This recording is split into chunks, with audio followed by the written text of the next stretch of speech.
I'm Sheriff Victor Hill. The Clayton County Sheriffs Office, truancy is directly related to burglaries and other crimes that affect our quality of life. Sound like a damn jack. I'm Sheriff Victor Hill. Well, a federal judge in Atlanta has sentenced former Clayton County Sheriff Victor Hill to prison time. Victor Hill. It's real. I think we have to get this question out on the table. With 37 count indictment hanging over your head and a lot of questions about what could happen if you are indeed elected. No, the time is now. Thank you for that question. Very, very important. We got to understand how these indictments came to be. These documents right here clearly show, Sheriff's letterhead, Kim Kimbrough's name. After I announced I was running for office, he ordered an investigation on me. 3 months after I decided I was running for office. After that, he had deputies follow me. Here's their log in their own words, going through my trash to my mail. Today is January the 9th. The time is 1:16. We are gathered in the conference room of the Field Operations Division in reference to a pre-disciplinary hearing for Correctional Officer Andrew White. Present is myself, Officer White, and Lieutenant McLaughlin. If we would, Officer White, just start with yourself for the record, your name and your employee number, please. My name is Andrew White, employee number 21606. Keith McLaughlin, 11430. I'm Joseph Sean Sutherland. I'm the Assistant Chief Deputy. My employee number is 8471, and I'll be acting as the hearing officer in today's case. Just a couple of things real quick. Officer White, you did receive notice of this hearing, correct? Yes, sir. Do you recall what day you received it? On Monday, January 6th. Okay. Well in advance of 24 hours before the hearing, though, correct? Yes, okay. In advance of 24 hours. All right. Essentially what we're going to do is I will allow Lieutenant McLaughlin to make his case. I will hear the facts of that case. I will allow you to give testimony. When the lieutenant is done, I'll allow him to field any question that you have.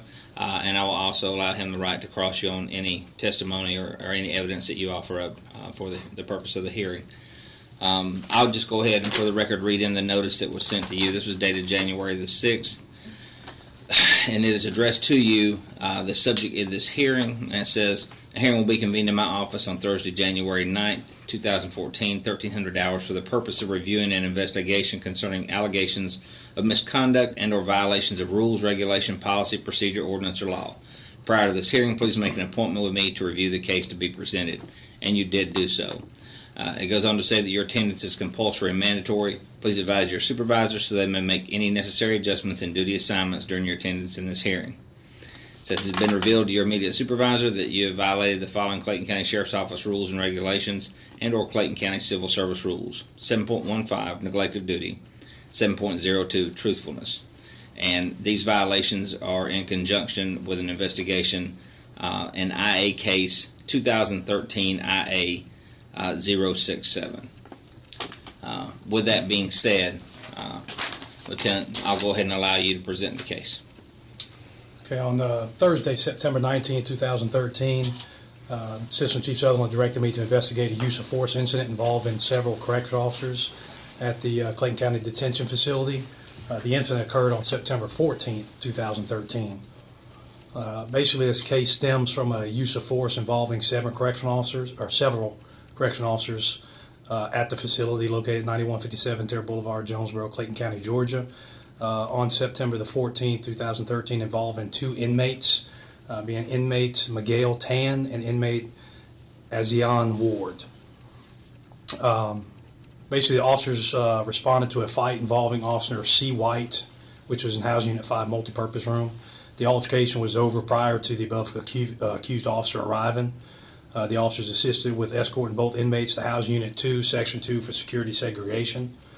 During the escort, an additional altercation took place involving both inmates in the inmate elevator that leads up to Housing Unit 2 and 4 on the first floor, and then flowed out into the main inmate hallway. Once those concluded, an additional incident took place on the elevator as well. Once that concluded, the escort continued to Housing Unit 2, Section 2. As inmate Tan was escorted into Section 2, and inmate Ward remained out in the catwalk area. Once inmate Tan was escorted into Housing Unit 2, Section 2, some sort of struggle ensued involving inmate Tan and several officers that were escorting him in. So at this time, Lieutenant Pauls, who was the on-shift supervisor, had reviewed the video, and he requested an internal affairs investigation into this based on reviewing the reports, watching the video, in reference to several discrepancies of rules violations as well as excessive use of force that might have been conducted.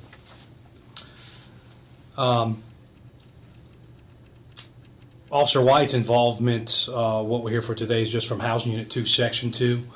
He was involved through the escort and other things, but there was no violations found or noted anywhere in, with the exception of Housing Unit 2 and Section 2. Once arriving in Section 2, the security video from the Black Creek Jail Housing Unit 2 control tower, the camera was faced on Section 2 and viewed officers enter the section. Viewed once the door was opened up, that Officer Peck entered Section 2, walked straight to the rear of the section, and stood in between the shower area. At that time, Officer Cunningham and Officer Ward escorted inmate Tan into the section. Officer Cunningham was on the left side of inmate Tan, and Officer Ward was on the right side of him. Basically, they were escorting him. Inmate Tan was handcuffed behind his back, and they had a hold of on each side of his body, a hold of his arms in his shoulder area. The escort was immediately followed by Officer A. White and Officer Rose. They entered into the section, walked to the rear of the section, in the center, in between the two shower areas, and then turned around and faced back towards the camera. Once the officers had faced back towards the camera, you can see where Officer Cunningham, inmate Tan, and Officer Ward had turned back to face the camera, but there was an obstruction in the control tower. Basically, it's the framework that holds the glass in place around the control tower. So with that, there was a small portion that the camera did not view the entire incident. From there, you show that Officer Peck circled from the left side and walked back in front of where the officers and the inmate was standing. He circled back around in front of Officers Cunningham, Ward, Tan, Rose, and White. Officer Peck had circled around and came from the left side, circled towards the front to the right side, back around the rear. What the tower camera shows, Officer Peck had raised his right arm, raised it upward and then downward in a quick motion in the area of where inmate Tan would be located. Because again, you can see Officer Ward, Officer Cunningham, and inmate Tan walking in, but once they turn and face back to the camera, you can see Officer Cunningham, inmate Tan, and Officer Ward, but then when they step over, the only person that you can see is Officer Ward, who is the person located on the right side of inmate Tan. So during this time, you see Officer Peck circle around them and come back from behind Officer Ward, raise his right arm up and down, and in a quick motion, strike in the area of where inmate Tan would be located at. The tower camera, again, did not show the point of contact due to the obstruction. Officer Peck then utilized his right foot, and with raising his right arm up in a motion and his foot swinging back, looked to gaining momentum or leverage, and kicked in the area where inmate Tan would be located at. Right after that, Officer Peck then raised his right arm upward and downward again with his fist clenched in a quick motion in the area of where inmate Tan would be located for a third strike. That is all on the Black Creek jail video camera that's from the control tower. Another video that was recorded was Officer Peck ended up having a ViView body-worn video camera on. This was turned on earlier in the incident down in the elevator and remained on the entire time from the elevator into Housing Unit 2 as well as into Section 2. For this specific portion, once Officer Peck enters Housing Unit 2, it shows that Officer Peck walked straight to the back of the section, toward the back in the middle area of the section. His camera showed that nobody was standing in front of cells 2204 and 2205, which is the only two cells that are located in between the showers. Officer Peck then turns to face back towards the front of the section door and it scans and it views inmate Tan as well as the escort officers that were right there. Officer Peck, the camera then showed Officer Peck walking back towards the section door, clears the entire right side of the section, showing that no other officers are located over on that side of the section, which is under the stairwell. Once you got to the right rear of the section, the camera shows cells 2206, 7, and 8, which are the 3 cells located on the right side of the shower. The camera did view an officer standing there, and it was Officer Carpenter, who was standing there checking the doors, utilizing his flashlight. The Black Creek video also showed Officer Carpenter enter the section and go to the right side of the section as well, where those cells are located. As Officer Peck continued to circle around, the ViView camera that he was wearing viewed the right shower area and viewed that no one was in the shower area. It also viewed cells 2205 and 2204, showing that at this time there was nobody located anywhere near the cells or behind the shower areas from where this was at. The camera then shows Officer Brown, who had entered the section as well. And while Officer Peck was circling from the right side to go to the rear behind inmate Tan, Officer Brown was circling on the left side to go to the rear. So basically they met in the middle behind inmate Tan. Officer Brown was approaching Officer Peck and attempted to start turning his camera off. His body-worn camera, which is located in his chest area that's recording all this. Prior to the camera being turned off, the audio from the camera heard 2 sounds. The first is described as an impact to the midsection of an individual. The second is described as an exhalation of air or verbalization of pain as a result from that impact. Upon my investigation, I reviewed the jail miscellaneous incident reports. Officer White had completed the incident report.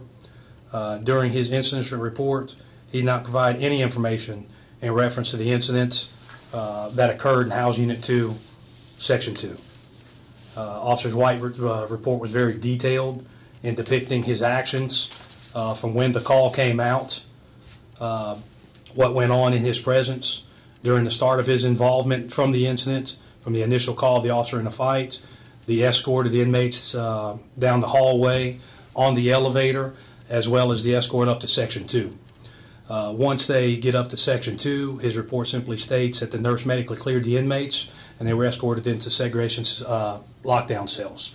There was no mention at all in reference to any type of incident that took place in the section.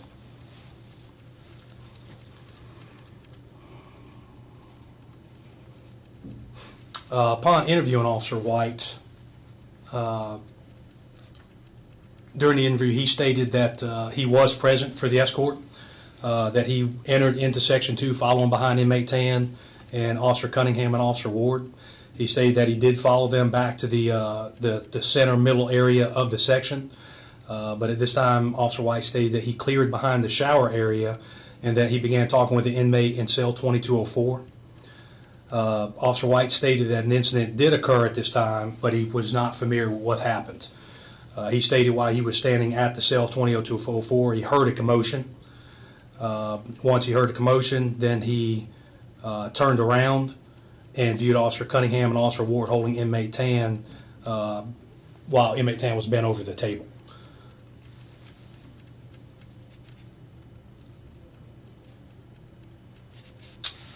Basically what we have from this, again, is that an incident did take place in House Unit 2, Section 2. After he was interviewed and even in his statement, he stated that the incident did occur, but that he was unfamiliar with the details. But he failed to document these in his report, which comes from the violation that he received for neglect of duty. 7.15 Sheriff's Office Rules and Regulations for failing to perform his duty to document an incident involving a physical altercation in House Unit 2, Section 2 within his jail miscellaneous report. On the conclusion of completing the investigation and watching the Black Creek video cameras as well as the ViView camera, it shows that Officer White did stay with the escort of inmate Tan into House Unit 2, Section 2. The live view camera clearly shows that he was not clearing behind either shower, nor was he located at any time near cells 2202 or 2204 or 2205, which are the only two cells located in between the showers. It also clearly shows that he was nowhere else located in the next section other than where he had stopped at on the video, which is right behind inmate 10. With this being said, that there was an incident that did occur. There were 3 strikes of an inmate that were recorded on video. So an incident did take place where the inmate was struck. Officer White states that he was in a location where he could not have seen what went on, but based on the video, it shows that he was not in those locations that he stated he was in. And again, through the videos, it shows that the only location that he could be in is where the video showed him stopping, which was immediately behind inmate 10. With that being said, and with the strikes that were being conducted by Officer Peck, that Officer White was in an area to where he should have either heard, viewed, or was a part of the assault on inmate 10. For these reasons, that's where Officer White was violated Rule 7.02 of truthfulness of the Sheriff's Office Rules and Regulations for failing to be truthful at all times in reference to viewing an incident involving a physical altercation with inmate 10, Housing Unit 2, Section 2. Okay. Officer White? Sir? I'm sorry, I've got one more thing, Okay, sir. I'm sorry. Along with the interview, once the officers are in an interview, give me 1 second, please. We advise Officer White that there is a investigation going on, that he's not supposed to speak with anybody in reference to this, that it is something that he's only supposed to speak with internal affairs about, not if his supervisors or any other employees had asked in reference to this. He's not supposed to speak with any details to anybody in reference to this. I had conducted an additional interview with Officer Darnell Kennedy. He's a correctional officer with Clayton County Sheriffs Office, employee number 23100. During this time, Officer Kennedy advised that on Monday, January the 6th, that he received a phone call from Officer White, basically in reference to this incident. Officer Kennedy stated that Officer White had asked him if he remembered seeing where he was at in the section. Officer Kennedy stated that he did not recall. He recalled the incident, but he did not recall where Officer White was at. He stated that Officer White was basically putting words in his mouth saying, hey, I was over here at 2204. Don't you remember seeing me there? This is where I was at during the incident. And that they think I've done something wrong and there's an investigation. And don't you remember me being over at cells 2204? Officer Kennedy stated he told Officer White that he did not recall where he was located, that he did recall the incident, but did not recall who was in there or where anybody was located at. And this occurred after he was advised not to speak with anybody about the case? Yes, sir, that's correct. Okay. Do you have anything else to add? No, sir. Officer White, the floor is yours. The only reason I spoke with Officer Kennedy because once you gave me the notice of disciplinary hearing, you said it was my responsibility to contact anybody who I think will be a witness to my in my defense. So that's the only reason I called Officer Kennedy. I hadn't spoken with him prior to this, and once he told me, and if I remember the conversation right, I wasn't putting words in his mouth. I asked him, did he remember the conversation? Did he remember who I was? His words were, yeah, you was talking to Grosvenor. That was his words. I didn't remember what the inmate's name was. I did not remember what the inmate's name was. I didn't remember who it was. He came out of his mouth and said, yeah, you were talking to Grosvenor over there. And I said, okay. So then I asked him, can you come to the hearing on that I have on Thursday to testify? And his response was, yeah, okay, I'll come. And that was the end of that. That was in there. I wasn't putting words in his mouth trying to coerce him to say anything.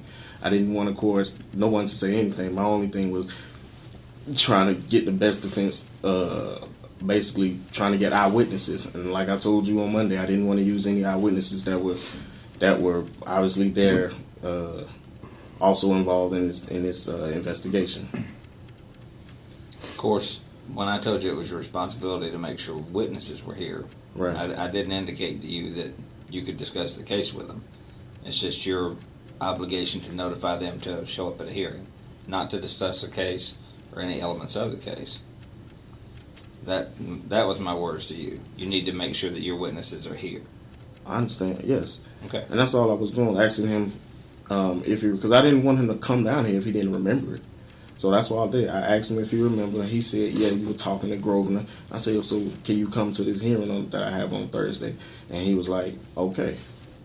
Okay. That was all that was. Okay. Now, where do you want me to start from? Well, I would expect that you would want to address the allegations if you have evidence or testimony in reference to the allegations that have been presented. I do. It was basically, I'm addressing the allegation of truthfulness. Number one, I did not lie about anything I said, during this investigation with Lieutenant McLaughlin. He stated to me that, from where I was, I should have been able to hear, see, or, witness what was going on. I admitted to him that I did hear something, but I did tell the truth when I said I looked back and the guy was bent over the table, Officer Ward and Officer Cunningham, they were on him. I admitted that to him. I did not lie. I did not lie when he asked me that. I admitted that to him.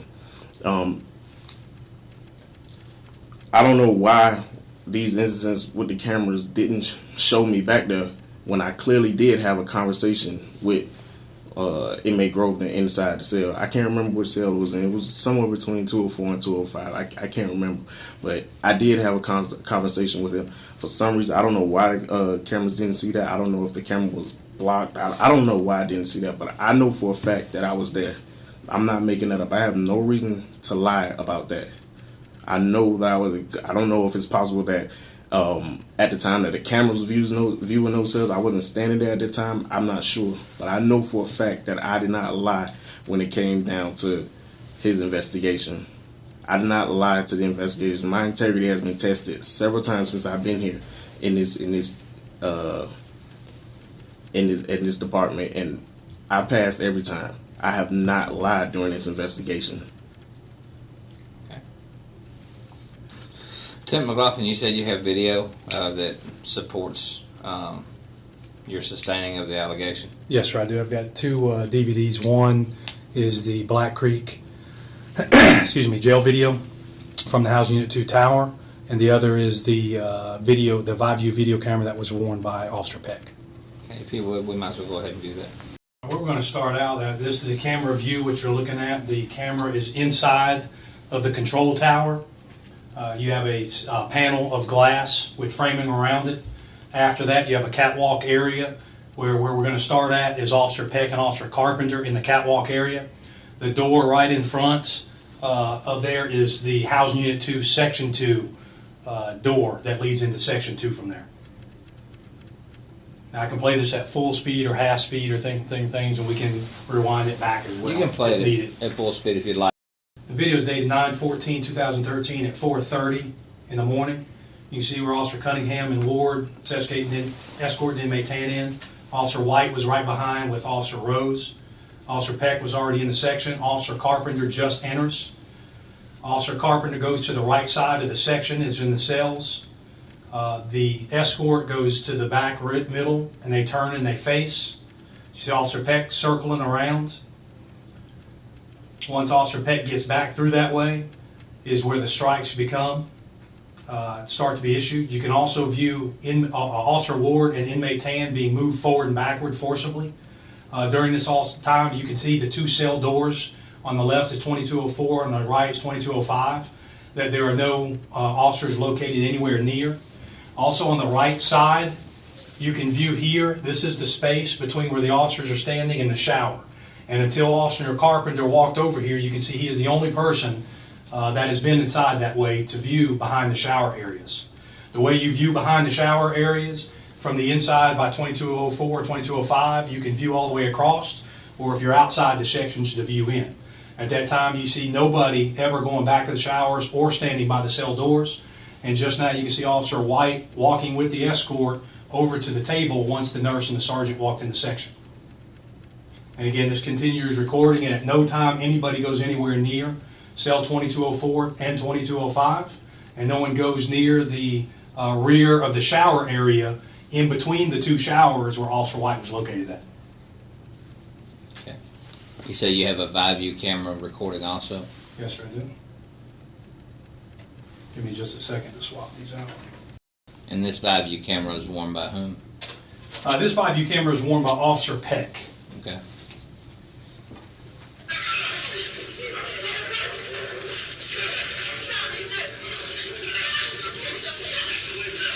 Again, the camera got turned on downstairs in the inmate hallway in the elevator.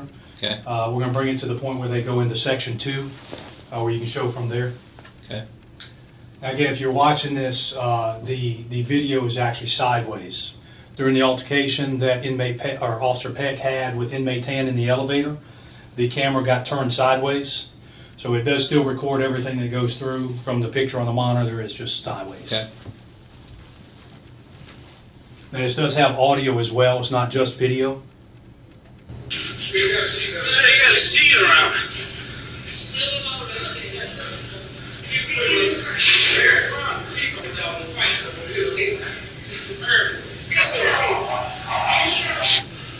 This is when they're entering section 2. They just left the Sally Port. They're entering section 2.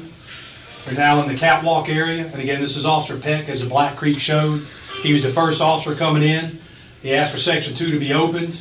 You'll see section 2 door being opened as he enters inside. Once the door is opened, he walks back to the middle of the section.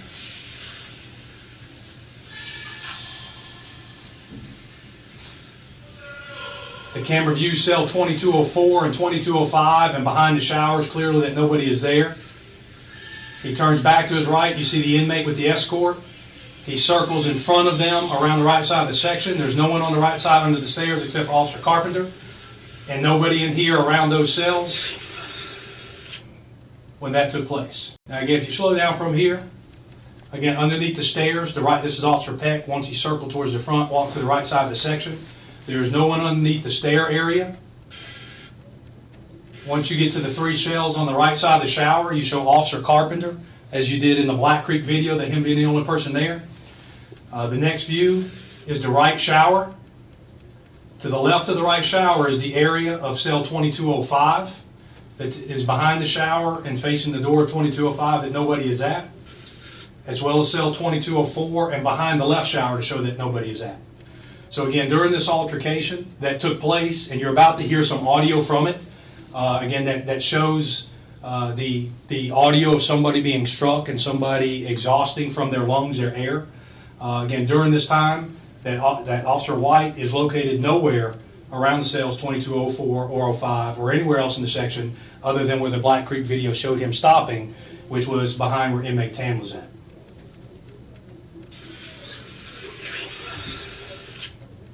Now, even with that video, once you slow this down enough, in that video it shows Officer Ward, it shows inmate Tan, and it shows Officer Rose in the video. When you hear this strike of about whatever gets struck where Officer Peck is at, this is not one of the strikes that Officer Peck did later. Officer Peck is on the right side of the video at this time, where Officer Brown had met him in that area where you couldn't see behind. When Officer Peck began to strike, he actually came from around the unobstructed area, and the Black Creek video viewed him striking. This video, the view video, was turned off prior to there. So this strike that you hear on inmate Tan was something that had to be done from somebody other than Officer Peck. And again, the video did show that Officer Cunningham and Officer Ward had a hold of inmate Tan, and the only other 2 people behind inmate Tan at the time is Officer Rose and Officer A. White. But again, there's nothing that shows any conclusion that either one of them struck him. But if there was a strike from this time, the only individuals located behind inmate Tan at this time were those 2 officers. See, from that video there, where Officer Peck was at when the camera was turned off, he was approximately 4 to 5 feet away from inmate Tan. So that noise or that strike that came from that time could not have been Officer Peck. Officer White, the video clearly shows you weren't standing in either of those cells, as your statement says. I did go. The video shows that I wasn't standing there at the time that video was going. I mean, at the time that whenever Peck came in. Peck came in before me, so I didn't get back there when he was back there or whatever. I went back there afterwards. I went back there. I couldn't remember clearly by looking at the video. It looks like I was. Because I think the first video shows that you came in not at the exact same time, but very closely to when they went back there to that location. And I think it shows you enter. And it does indicate that you're not at those cells. But we'll play the video again. You can see Officer A. White never moved to the left to show that he was at cell 2204 or 2205. Well, I was just at 2205. No, sir. There's nobody standing around those cells. Officer you Bank rewind- is the furthest one back. I'm not rewinding it. Okay. That's Officer Brown on the left side. That's Officer Peck is the furthest one in the back. And you'll see Officer Peck circle the back around after he threw that first punch. Can you rewind it a little more, please?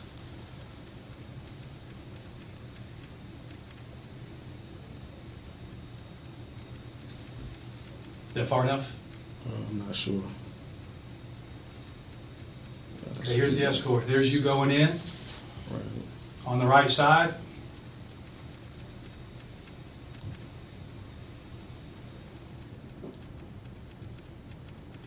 Okay, and that's where you stop at. You're never around cells 2205. Right there. I'm at 205 right there. There's nobody standing at 2205. On the right. What Are you, this is 2204. This Right. is 2205. On the left side, on the right side of Come on over 2205. here? Yes, sir. I'm at 2205 right there. Okay, do you see that? That's in front of the shower. That's not in front of the shower. These are the showers right here. You're standing in front of the shower. Which means in the way you're looking right here is you're standing in front of the shower looking at exactly what is going on. You're not at the back of the shower. This is at the front of the shower. See these right here? Those are the two edges of the shower. Now even here you can still be clear. See, now you can see all the way back. This is the front of the shower. That's all the way back to the rear wall. There's still 2205 that nobody's at. So now you step even closer to inmate 10. But you can't clearly see though. Well, sir, what I can show is that right now, see, Officer Peck is right here circling around. So I can't see where you're at behind this. But from the other video, when Officer Peck circles around, he views the entire 2205, 2204, and behind it, and you're not back there. That's at the same time as this. It's putting two videos together. I'll rewind a little bit back for you to show you where Officer Peck's at. If you remember the other video, when Officer Peck circles around, so you're still right here in front, and you step in, and here comes Officer Peck. Now you're on Officer Peck's left side, because his video, when he shows and he comes around that shower, there is no one at 2204, 2205. The only place you can be is on Officer Peck's side, left side, which is located directly behind inmate 10. You were never near any of the cells or behind the showers, and both videos clearly shows that, as well as statements from the other officers that all state that you were behind them. Behind them, yes. It was the first strike. Here's the kick. Well, The second strike. but when all this is going on, you can't see where I was at. You cannot see where I was at when all this is going on. And you'll see you walking back over from right there, exactly where you were when you showed on the video the first time, over to the right table.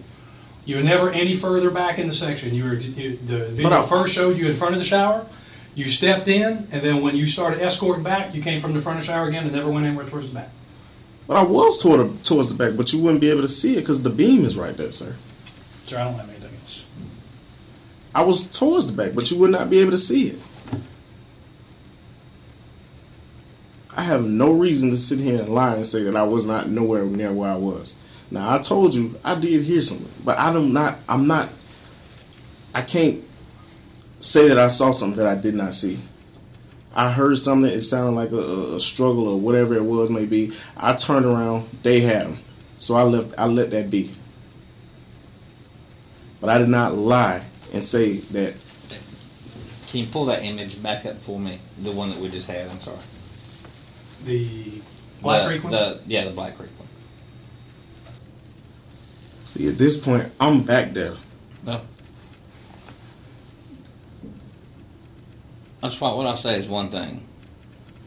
It doesn't show exactly where you are, but it does show where you're not. Okay?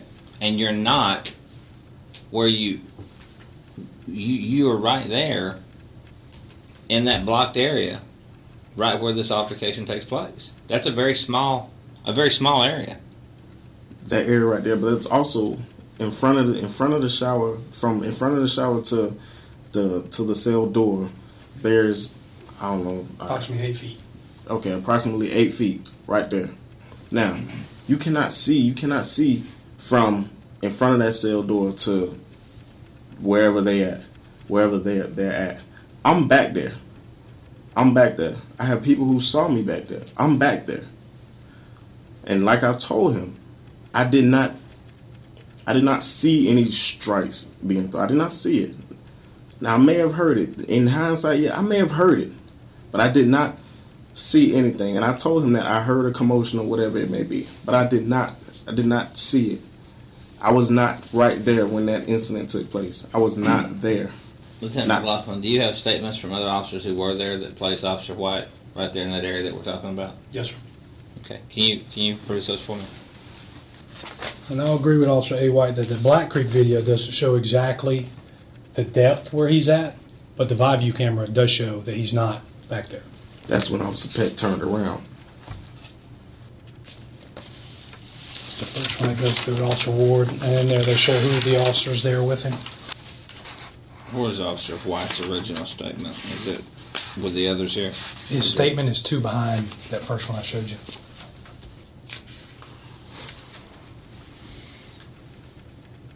I never denied the fact that I was in the section at the time. The only thing I'm saying is that I was not near them when this whole thing was taking place.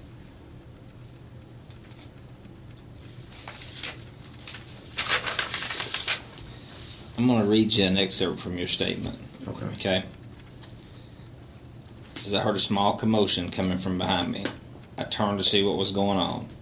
I saw Officer Cunningham and Ward had inmate 10 pinned down to the table. I walked around the section waiting for the paramedic to clear inmate 10. You clearly didn't walk around the section. You clearly never moved from that area right there.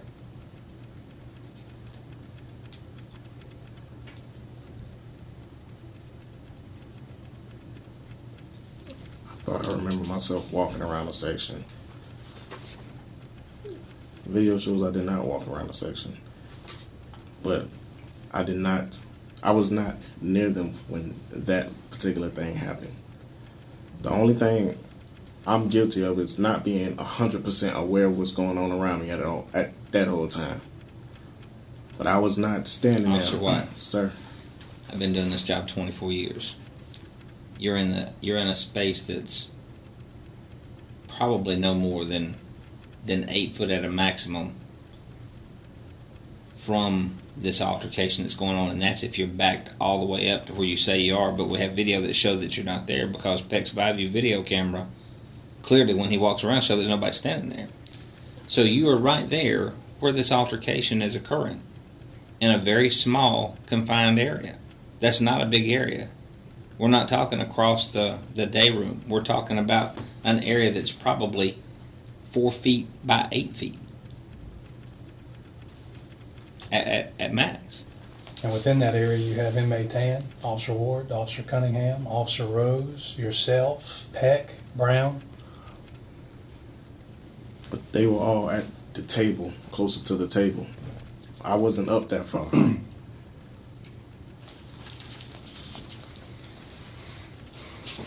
And see, if I still say with the Black Creek video, it shows him to be in front of the shower while he's standing there. When Officer Peck walks around him, the view camera shows that no one is behind it. The incidents occur with the different strikes and the movement, and with the first strike that you hear in the audio from the view, that Officer White was located right there, at least at that time. And then once Officer Peck moved around to the other side, and when they moved back again, he was still in that same location where he was in front of the shower, where's the next spot that he was seen on the Black Creek camera.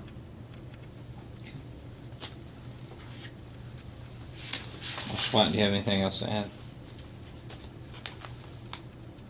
Only that I know what I did, and I know where I was. I know that I was back there near the cells, and like I told him in the interview, I heard something. I looked. He was over the table. Like I did not lie to him during this investigation. I did not lie to him. I mean, I stand to lose too much behind these guys. If I'm not gonna lie for them, they probably don't have things going on, but I got things. I would not lie for them. I'm not gonna lie for them. I'm not finna jeopardize my job for them. Like I said before, time and time and again, my integrity has been tested, and I've passed all the times. And this time should be no different because I did not lie. The time's 2:05. We're going to recess until 2:20. I'm going to review this tape a couple more times, and I'm going to review some of these statements. We'll reconvene at 2:20, and I'll render a decision in this case. But then I'll pause the audio until we reconvene. Time is now 2:20. We'll reconvene. Tim McLaughlin, would you bring that one shot back up on TV, please? The tower camera clearly shows that nothing happens, or there's really nothing that transpires right here. What transpires, the incident that we're talking about, transpires in this space right here, because we can clearly see the edge of this. So there's 6 people, 5 to 6 people, and the inmate in this space. Okay. The video where we see you right here in the beginning,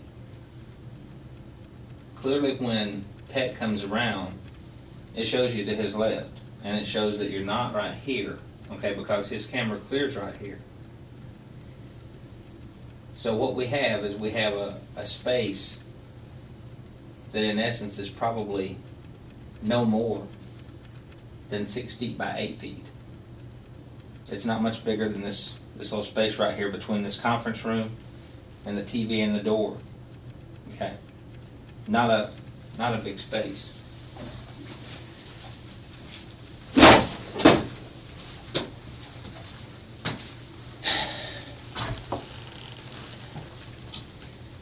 Your statement is that you're having a conversation with that inmate right there in 2205. Well, that's part of your statement. The other part of your statement is that you weren't there, that you walked around the section waiting for this to calm down after so he can get checked by paramedics. The video clearly shows that that's not what happened. Here's what I think.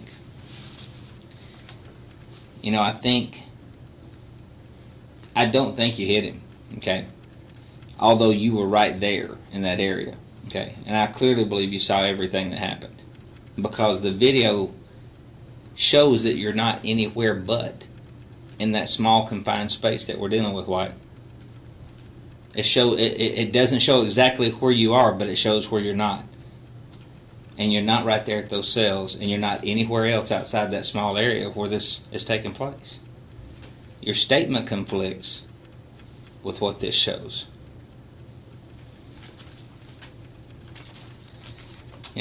Based on the evidence, based on your statement, and based on the video, and the report that you wrote, I have to sustain 7.15 neglected duty and 7.02 truthfulness. The evidence supports it. But I did not lie. If you didn't lie, you didn't tell the truth. I don't know how you want to word it. Okay? You didn't tell what you saw or what you knew or what you should have known. With that, I'm going to have to move with termination.